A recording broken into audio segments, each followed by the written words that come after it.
ഷോപ്പിന്റെ ഇനോഗ്രേഷനും പൂട്ടലും ഒരേ സമയമാണെങ്കിലോ? ഇതൊന്ന് കണ്ടോ. കോഴിക്കോട് ഒരു ചെരുപ്പ് കടയുടെ ഉദ്ഘാടനം. ആ ഉദ്ഘാടന ദിവസം 1 രൂപയ്ക്ക് ഷൂ നൽകുമെന്നൊരു വാഗ്ദാനം ഈ കടയുടമ സോഷ്യൽ മീഡിയയിലൂടെ നൽകി. അതൊടുവിൽ സംഘർഷത്തിലെത്തി. പോലീസ് ലാത്തി വീശി. വാഗ്ദാനം പറഞ്ഞ് ആളുകൾ പുലർച്ചെ മുതൽ കടയിലെത്തിയത് തിക്കും തിരക്കും ഉണ്ടാക്കി. സോഷ്യൽ മീഡിയ വഴിയിലുള്ള ഈ പരസ്യം കാരണമാണ് ആളുകൾ തിരക്കിയത്. കടയുടമയെ പോലീസ് കസ്റ്റഡിയിലെടുക്കുകയും ചെയ്തു. ആ ദൃശ്യങ്ങൾ കണ്ടിട്ട് നമ്മളൊക്കെ അമ്പരന്ന് പോവാണ്. എന്തൊരു ജനക്കൂട്ടമാണ്. 1 രൂപയ്ക്ക് ഷൂ നൽകുമെന്ന് ഉദ്ഘാടന ദിവസം ഒരു പരസ്യം നൽകി.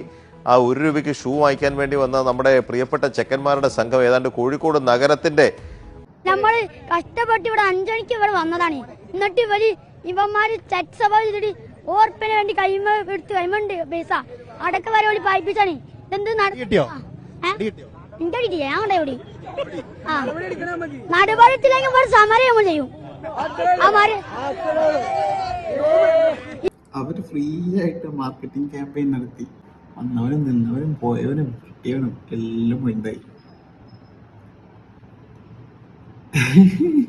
24 എല്ലാത്തിനും പബ്ലിസിറ്റി വരുന്നത്. ഇനിയിപ്പോൾ എന്താ അവർക്ക് ആവശ്യം? Campaign, marketing campaign.